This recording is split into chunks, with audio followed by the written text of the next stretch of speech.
You have been an example to the whole of India. Your community has been together. Whichever religion you belong to, you have always stood together and shown India, shown the rest of the world what it means to be united. നിങ്ങൾ ഒരു സമൂഹം എന്ന രീതിയിൽ എല്ലാ അതിർത്തികൾക്കും അപ്പുറം ഒരുമിച്ച് നിന്നുകൊണ്ട് ഈ രാജ്യത്തിനും ഈ ലോകത്തിനും തന്നെ കാണിച്ചു കൊടുക്കുന്നു ഒരുമയുടെ സന്ദേശം നിങ്ങൾ നൽകുന്നവരാണ്. Instead of encouraging you to stay together, to be united so that you can develop together, what is happening today? You are encouraged to fight with each other. Divisiveness is sowed between you. നിങ്ങളെ ഒരുമിച്ച് നിൽക്കാൻ, നിങ്ങളെ ഒരുമിച്ച് ചേർത്ത് നിർത്താൻ നിങ്ങളെ പ്രോത്സാഹിപ്പിക്കേണ്ട പകരം എന്താണ് ചെയ്തുകൊണ്ടിരിക്കുന്നത്? നിങ്ങൾ തമ്മിൽ മത്സരിക്കുന്നതിന് വേണ്ടി, നിങ്ങൾ തമ്മിൽ വിദ്വേഷം ഉണ്ടാക്കുന്നതിന് വേണ്ടി ശ്രമം നടന്നുകൊണ്ടിരിക്കുകയാണ്. So when you evaluate the state government that has been in government for 10 years now, അപ്പോൾ നിങ്ങൾ കഴിഞ്ഞ 10 വർഷക്കാലം ഈ സംസ്ഥാനത്ത് നിലനിന്നിരുന്ന ഒരു സർക്കാരിനെ കുറിച്ച് നിങ്ങൾ വിലയിരുത്തുമ്പോൾ ask yourselves, what happened to the trust you placed in them?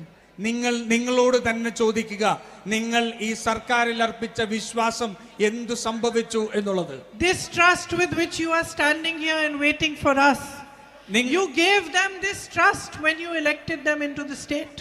നിങ്ങൾ ഇന്നിവിടെ കാത്തു നിൽക്കുമ്പോൾ, നിങ്ങൾ ഞങ്ങളിൽ അർപ്പിച്ച വിശ്വാസം കൊണ്ട് നിങ്ങൾ ഇവിടെ കാത്തു നിൽക്കുമ്പോൾ, ഒരു ഘട്ടത്തിൽ 10 വർഷം മുമ്പ് നിങ്ങൾ ഇതേ വിശ്വാസം അർപ്പിച്ച ഒരു സർക്കാരാണ് ഇവിടെ ഉള്ളത്. That trust is broken today.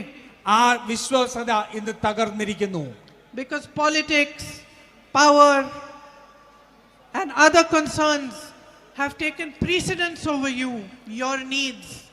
കാരണം രാഷ്ട്രീയം, അധികാരം എന്നുള്ളതെല്ലാം നിങ്ങളുടെ ആവശ്യങ്ങൾക്ക് മേലെ ഇന്ന് ഈ സർക്കാർ ഉപയോഗിക്കുന്നു. So I want to say to you standing here today, it's time for change. അതുകൊണ്ട് ഞാൻ ഇന്നിവിടെ നിന്നുകൊണ്ട് ഞാൻ പറയുന്നു, ഇത് ഒരു മാറ്റത്തിനുള്ള സമയമാണ്. It's time to bring back people who work with dedication and commitment and sincerity towards you. നിങ്ങളോട് ആത്മാർത്ഥതയോട്, സമർപ്പണബോധത്തോടു കൂടി, നിങ്ങളോട് ആർജവത്തോടു കൂടി പ്രവർത്തിക്കുന്ന ആൾക്കാരെ തിരിച്ചു കൊണ്ടുവരാനുള്ള സമയമായിരിക്കുന്നു. Aryadan Shaukat ji is standing here today. Aryadan Shoukath G ഇതാ ഇവിടെ നിൽപ്പുണ്ട്. He is honest, he is dedicated, he is committed to service to you. അദ്ദേഹം നിങ്ങളോടുള്ള പ്രവർത്തനത്തിന്, നിങ്ങൾക്ക് വേണ്ടിയുള്ള പ്രവർത്തനത്തിന് പ്രതിബദ്ധതയോടെ ആത്മസമർപ്പണത്തോടെ നിൽക്കുന്ന ഒരാളാണ്. He has worked at every political level, starting from the panchayat. അദ്ദേഹം പഞ്ചായത്ത് മുതൽ ഈ രാഷ്ട്രീയത്തിലെ എല്ലാ ശ്രേണിയിലും അദ്ദേഹം പ്രവർത്തിച്ചിട്ടുണ്ട്.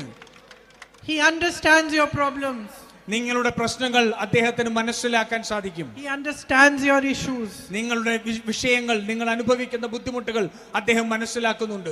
But more than anything else, my sisters and brothers, എൻ്റെ സഹോദരി സഹോദരന്മാരെ, അതിനേക്കാൾ എല്ലാം ഉപരിയായി he respects the trust that you place in him. നിങ്ങൾ അദ്ദേഹത്തിൽ അർപ്പിക്കുന്ന വിശ്വാസത്തെ അദ്ദേഹം അംഗീകരിക്കുന്നു, അദ്ദേഹം അത് വിലക്കെടുക്കുന്നു.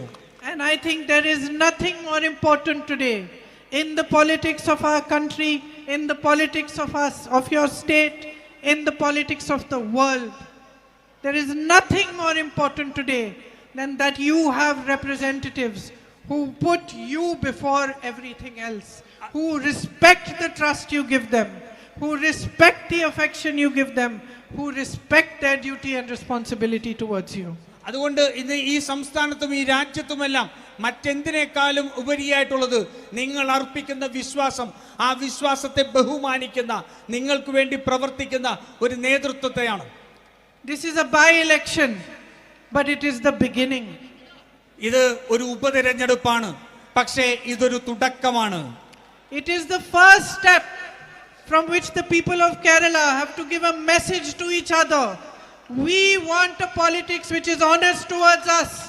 അതുകൊണ്ട് ഈ സംസ്ഥാനത്തെ ജനങ്ങൾ അവർക്ക് തന്നെ കൊടുക്കുന്ന, തമ്മിൽ കൊടുക്കുന്ന ഒരു വിശ്വാസമാണ്, ഒരു സന്ദേശമാണ്. നമ്മൾ ആഗ്രഹിക്കുന്ന, നമ്മൾ വിശ്വാസമർപ്പിച്ച ഒരു രാഷ്ട്രീയം നമുക്ക് കിട്ടണം. We will not accept a politics that ignores our needs, that ignores our issues, that does not help us to stand up on our own feet and does not strengthen us as a community and as a people. നമ്മുടെ ആവശ്യങ്ങളെ അവഗണിക്കുന്ന, നമ്മുടെ ബുദ്ധിമുട്ടുകളെ, വിഷയങ്ങളെ അവഗണിക്കുന്ന ഒരു രാഷ്ട്രീയത്തിന് നമ്മൾ ഒരുമിച്ച് നമ്മളെ ശക്തിപ്പെടുത്താത്ത ഒരു രാഷ്ട്രീയത്തിന് പിന്തുണ നൽകില്ല എന്ന് നമ്മൾ തീരുമാനിക്കണം. So I ask you today, my sisters and brothers, to stand united, to vote for those who work hard for you, who understand that honesty towards you, that dedication towards you, that service towards you is why they are all assembled on this stage. അതുകൊണ്ട് ഞാൻ നിങ്ങളോട്, എൻ്റെ സഹോദരി സഹോദരന്മാരെ അഭ്യർത്ഥിക്കുകയാണ്, നിങ്ങളുടെ വിശ്വാസത്തെ മാനിക്കുന്ന, നിങ്ങളുടെ പ്രശ്നങ്ങളെ മനസ്സിലാക്കുന്ന, നിങ്ങളുടെ പ്രശ്നങ്ങൾക്ക് വേണ്ടി പ്രവർത്തിക്കാൻ പ്രതിബദ്ധതയും ആത്മാർത്ഥതയുമുള്ള ഒരു നേതൃത്വത്തെ നിങ്ങൾ തിരഞ്ഞെടുക്കണം. അതിനാണ് ഞങ്ങൾ എല്ലാവരും ഇന്നിവിടെ ഒത്തുചേർന്നിരിക്കുന്നത്. And on a personal note, അതുപോലെ തന്നെ ഒരു വ്യക്തിപരമെന്ന രീതിയിൽ തന്നെ ഞാൻ പറയട്ടെ, I am your MP. ഞാൻ നിങ്ങളുടെ MP ആണ്. If the MLA here is of my party, of the UDF, it makes it easier for us to work for you. അതുകൊണ്ട് ഈ നിലമ്പൂരിൽ ഇവിടെ എൻ്റെ പാർട്ടിയിൽപ്പെട്ട, എൻ്റെ മുന്നണിയിൽപ്പെട്ട ഒരു MLA ആണ് തിരഞ്ഞെടുക്കപ്പെടുന്നതെങ്കിൽ നമുക്ക് പ്രവർത്തിക്കാൻ കുറെ കൂടി ആയാസരഹിതമായി പ്രവർത്തിക്കാനുള്ള സാഹചര്യം ഉണ്ടാകും. It strengthens my hands when I want to do projects here. It makes it easier for me if I want to make some development over here. അതുകൊണ്ട് എനിക്ക് ഇവിടെ എന്തെങ്കിലും സംസാരിക്കണം, പ്രതികരിക്കണമെങ്കിൽ എൻ്റെ കരങ്ങൾക്ക് അത് ശക്തി പകരും. ഇവിടെ വികസന പ്രവർത്തനങ്ങൾ നടത്തേണ്ടതുള്ളപ്പോൾ അതിനും നമുക്ക് ശക്തി പകരുന്ന ഒരു സാഹചര്യം ഉണ്ടാകും. It gives us double the strength to serve you. നമുക്ക് അതിനു വേണ്ടിയിട്ട് നിങ്ങളുടെ പ്രശ്നങ്ങൾ പരിഹരിക്കാൻ ഒരു ഇരട്ട ശക്തിയോടുകൂടി മുന്നോട്ട് പോകാൻ സാധിക്കും. So please strengthen Aryadan Shawkatji's hands. അതുകൊണ്ട് ആര്യാടൻ ഷൗക്കത്തിയുടെ കരങ്ങളെ നിങ്ങൾ ശക്തിപ്പെടുത്തുക. And in this election, show everybody how strongly you support the UDF. ഈ തെരഞ്ഞെടുപ്പിൽ നിങ്ങൾ ജനങ്ങൾക്ക് സന്ദേശം നൽകുക, എത്ര ശക്തിയായാണ് നിങ്ങൾ UDF-നെ പിന്തുണയ്ക്കുന്നത് എന്നുള്ളതിന്. I am so impressed with every worker, every colleague of mine in the UDF, with the way you have come together and you are working hard for this election. നിങ്ങൾ ഈ തെരഞ്ഞെടുപ്പിൽ നിങ്ങൾ ഒരുമിച്ച്, എൻ്റെ സഹപ്രവർത്തകർ, UDF-ലെ സഹപ്രവർത്തകർ ഒരുമിച്ച് ചേർന്ന് ഒരു മനസ്സോടുകൂടി ഒന്നിച്ച് പ്രവർത്തിക്കുന്നത് കാണുമ്പോൾ എനിക്ക് വലിയ ചാരിതാർത്ഥ്യമുണ്ട്. I compliment you for your efforts.